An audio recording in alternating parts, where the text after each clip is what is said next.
안녕하세요. 레모네이드처럼 상큼한 방송 세상의 맨의 견자입니다.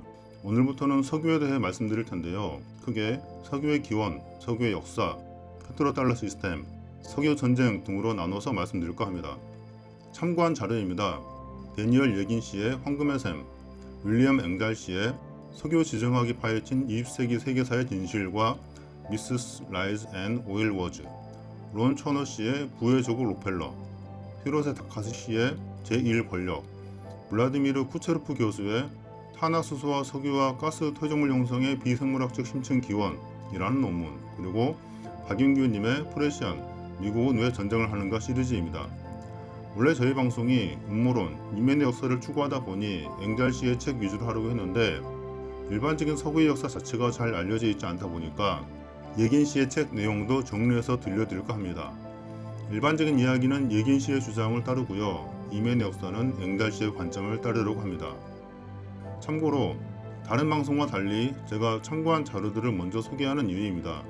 저도 유튜브 세계에서 제목만 보고 낚여서 방송을 끝까지 보고 결국 아무것도 없어서 시간 낭비했다고 느낀 적이 많습니다. 저는 제 시간이 소중한 만큼 여러분의 시간도 소중하다고 생각합니다. 그래서 제가 참고한 자료들, 방향을 미리 말씀드리고 여기에 동의하지 않는 분들은 제 방송을 보시지 않기를 추천드립니다. 책, 저자, 내용 다 마음에 안 드는데 굳이 보시고 불평하실 이유는 없으니까요. 그럼 시작합니다. 석유 이야기 첫 번째 시간, 석유의 기원입니다. 석유의 생물 기원설입니다. 보통 공룡 같은 큰 동물이 죽어서 땅에 묻혀서 열과 압력을 받아 석유가 되었다고 알고 계시죠? 과연 사실일까요? 그러한 생물 기원설을 처음 주장한 사람은 러시아 과학자 미하일 로모노소프입니다. 1757년 상트페테르부르크 과학 아카데미에서 압류는 퇴적물 속에 묻혀있던 작은 동물의 사체가 상상할 수 없을 만큼 오랜 기간 동안 작용한 온도와 압력의 영향으로 압류로 변하면서 시작된다고 주장했습니다. 그때는 땅속에 석유가 얼마나 있는지도 알 수 없었고 지표로 흘러나온 석유만 볼 수 있었던 때라는 거 염두에 두시고요. 본격적으로 학자들에 의해 생물 기원설이 확립된 건 1892년 유기물 명명법에 관한 제네바 회의입니다. 그 회의에서 석유는 탄소 수소의 화합물이므로 화석연료, 즉 생물 기원이라고 규정한 겁니다. 생물 기원이라고 주장한 근거가 참 단순하죠. 그 배경은 스탠더드 오일의 설립자 존 디 록펠러가 과학자들을 매수한 후 그 회의에 파견해서 석유를 고대 생물에 의한 유기물질로 분류하게 했다는 건데요. 석유를 비싸게 팔아먹으려면 그 양이 한정되어 있어야 하기 때문입니다. 바닷물처럼 무한하다고 하면 비싸게 팔 근거가 없지 않겠어요? 본격적으로 비생물 기원설로 들어가기 전에 잠깐 이 생물 기원설에 대해 반론 좀 볼게요. 프라우티라는 분이 한 말입니다. 지금까지 살았던 모든 식물, 곤충, 동물을 모두 즙으로 짜낸다고 해도 지금까지 발견된 석유 양만큼의 양이 나올 리가 없다. 지금까지 시추한 석유 양이 얼마나 될까요? 가늠도 되지 않을 정도로 어마어마합니다. 물론 앞으로도 계속 나올 거고요. 보통 동식물이 죽으면 다른 동물에 먹히거나 미생물에 의해 분해됩니다. 분해되지 않고 땅에 묻히려면 지각 변동이 일어나야 합니다. 지금까지 인류가 시추한 석유가 만들어지려면 도대체 얼마나 많은 동식물이 죽어서 썩지도 않고 지각 변동으로 땅속에 묻혀서 열과 압력을 받아 석유가 되어야 할까요? 그렇게 땅속에 묻힌 동식물 사체가 열과 압력을 받아 석유가 된다는 것을 증명한 사례가 있기는 할까요? 이제 석유의 비생물 기원설입니다. 1994년 뉴멕시코주 산타페에서 열린 컨퍼런스에서 우크라이나 과학 아카데미 지질과학연구소의 석유 탐사학 과장인 크레이시킨 교수가 우크라이나 동부의 드네프르 도네츠 분지에서 석유와 가스를 찾은 과정을 발표했습니다. 서구 지질학에서는 그 드네프르 도네츠 분지에는 석유가 없다고 말하지만 러시아 우크라이나의 생물학적 방법론은 그곳의 석유와 가스를 정확하게 예측했고 결국 찾았다는 것입니다. 석유의 생물 기원론으로는 화석에 발견될 수 있는 얕은 지층, 즉 원천 암석에서만 석유가 발견될 수 있고 더 깊은 결정질 지층에서는 석유가 발견될 수 없다고 주장하지만 그 결정질 지층에서 석유를 찾았다는 겁니다. 그 교수님은 석유는 지표 아래 약 200km 떨어진 지구 상부 맨틀에서 자연 발생되어 표면을 향해 위로 밀려 올라가다가 더 이상의 상승 흐름을 막는 캡 암석이 있는 다공성 암석에 갇히거나 축적된다고 주장했습니다. 우크라이나 프로젝트에 참여한 과학자들은 모두 키예프 지질과학연구소에서 근무하고 있고 석유 및 가스 발견으로 우크라이나의 과학기술 분야 국가상을 수상한 바 있습니다. 그럼 이제 블라디미르 쿠체레프 교수의 탄화수소 및 석유 및 가스 표적물 형성의 비생물학적 심층 기원이라는 논문에 대해 설명드릴게요. 다 하면 너무 길고 어려우니 핵심만 간단하게 할게요. 탄화수소 및 석유 퇴적물 형성의 발생 단면도 보시고요. 논문 내용 첫 번째입니다.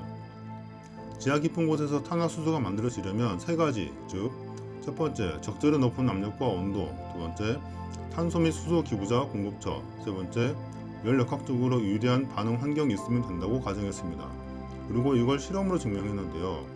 먼저 첫 번째, 적절히 높은 압력과 온도는 600에서 1500도씨의 온도 범위와 20에서 70kPa의 압력 범위로 추정했는데 이건 지하 70 내지 250km 깊이의 환경과 일치합니다. 그리고 두 번째, 탄소 및 수소는 철, 물 등으로 인해 충분히 생성될 수 있고요. 세 번째, 열역학적으로 유리한 반응 환경은 100km 깊이에서 약 676도씨의 온도와 3GPa의 압력, 150km 깊이에서 약 815 내지 926도씨의 온도와 5GPa의 압력으로 추정했습니다. 이제 실험입니다. 상부 멘틀과 같은 조건을 만들기 위해 장비로 혼합 고압 챔버, 스테인리스 스틸 및 백금 캡슐을 사용했고요. 재료로는 산화철, 탄산칼슘, 이중 증류수를 이용했습니다.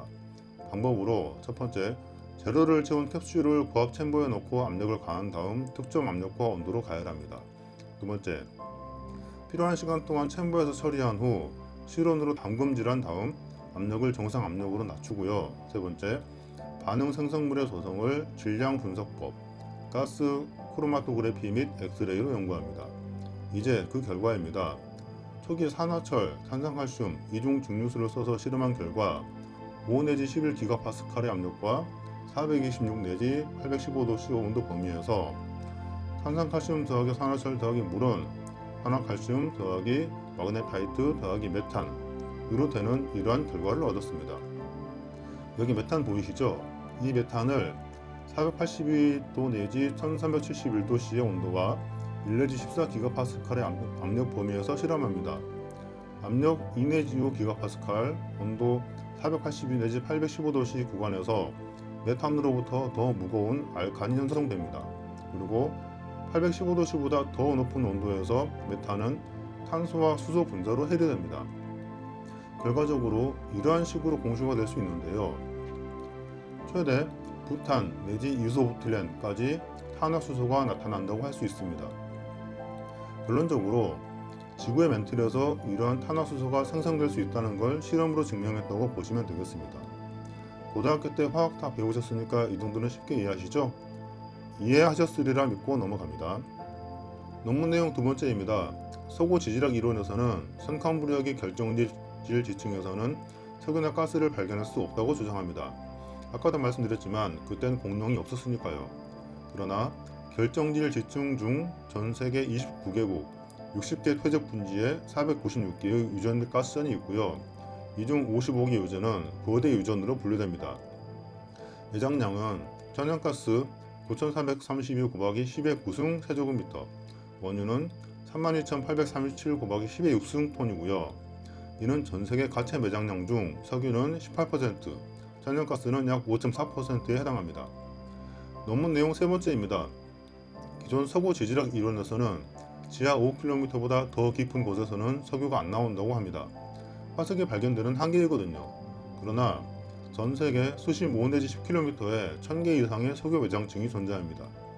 논문의 결론은 탄화수소는 지구 멘틀과 같은 조건에서 충분히 만들어질 수 있고 기존 석유 지질학 이론에서는 석유가 나올 수 없는 조건에서도 실제로 석유가 발견된다는 겁니다. 즉, 석유가 생기는 원인은 미생물 기원이 맞고 그 양은 얼마나 될지 추정하기 힘들다는 것으로 유한하다고 단정할 수 없다는 것입니다. 얼마 전에 우리나라도 동해에서 석유가 나올 수 있다고 해서 화제가 됐었죠. 저도 우리나라 석유가 나왔으면 좋겠어요. 그것도 아주 많이. 석유 탐사하는 관계자들은 제발 석유 지질학 이론만 너무 믿지 마시고 방금 말씀드린 걸 염두에 두시고 지하 아주 깊이까지 찾아보셨으면 합니다. 이걸로 석유 이야기 첫 번째 시간 마치고요. 다음부터는 석유의 역사에 대해 알려드리겠습니다.